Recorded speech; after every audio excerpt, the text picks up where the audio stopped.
So I felt the need to make a video on Mac Miller's Circles simply because it means so much to me as a fan of his music and a fan of music in general.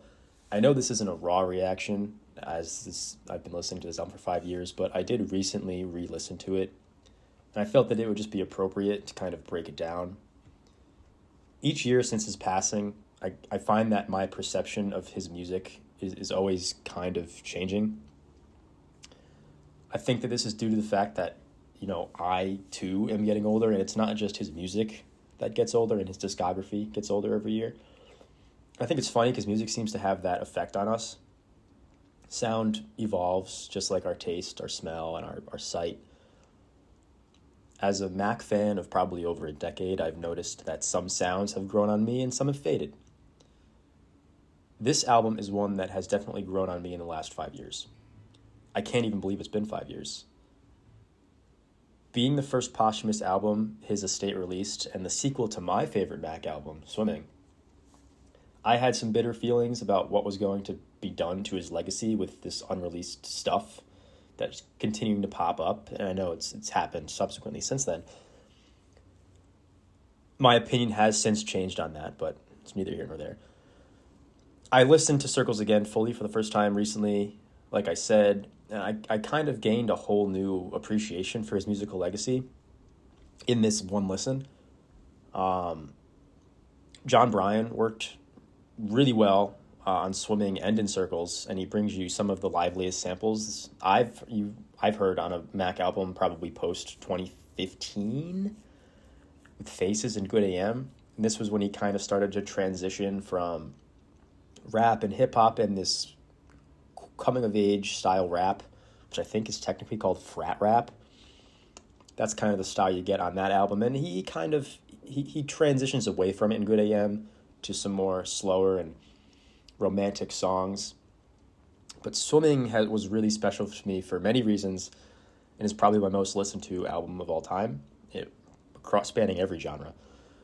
Anyway, production on this album, Swimming, is really crisp, it's really clean, and for me, I discover something new about it every time I listen to it, whether it's a song or a transition. There's the instruments, there's something, the samples, there's always something that I learn. Well, there's a little sound you hear. There's always something you learn about it. So Mac explores the themes of depression, isolation, and derealization. Hence the Swimming and the Circles sequence, because Circles is a sequel of Swimming. The album never ends. Technically, I mean, it was really supposed to be a loop, but then they added Floating and Right on the deluxe edition.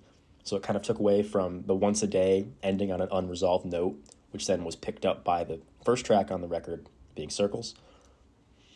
So I wasn't a huge fan of that, adding the tracks to the deluxe, but at the end of the day, they're both great songs, so it doesn't really matter regardless. So overall, in this album in particular, Mac's voice is melancholic and weak.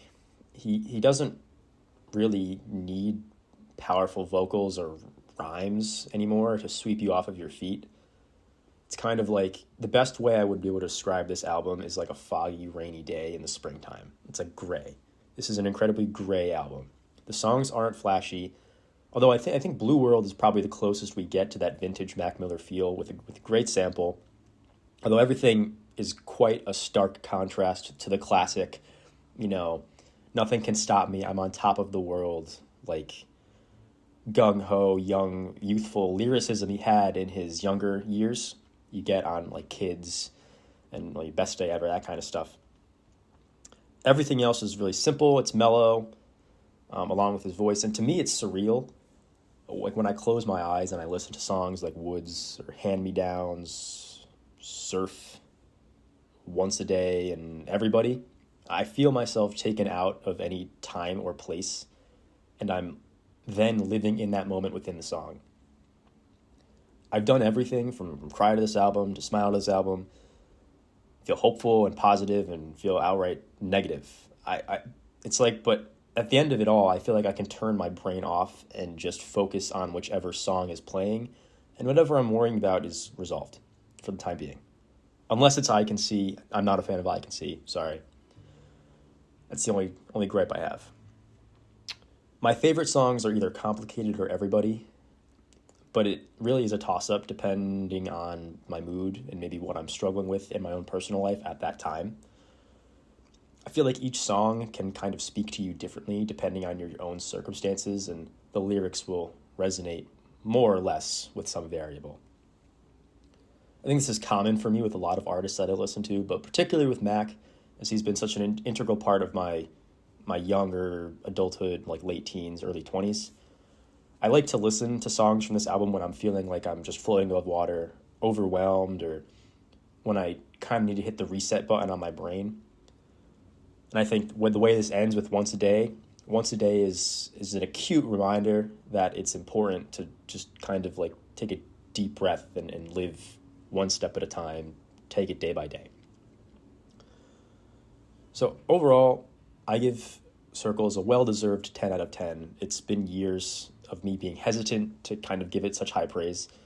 Despite having one skip and I Can See, the impact that this album has for me on my day-to-day life overcompensates for the one skip. If you're a Mac fan, I hope you have as much of an emotional attachment to Circles like I do. If not, give it a shot. Give Swimming in Circles a chance. I think they're really fantastic pieces of work. There's some really good songs, some really underrated songs that you'll learn to love after listening to it 5 times, songs you'll learn to hate after listening to it 5 times, some songs that you'll associate with good times and some songs you'll associate with bad times. But at the end of the day, this is music that's it's always going to change for me, and it's always going to have a deep impact on me in one way or another. Thank you for listening to my rant.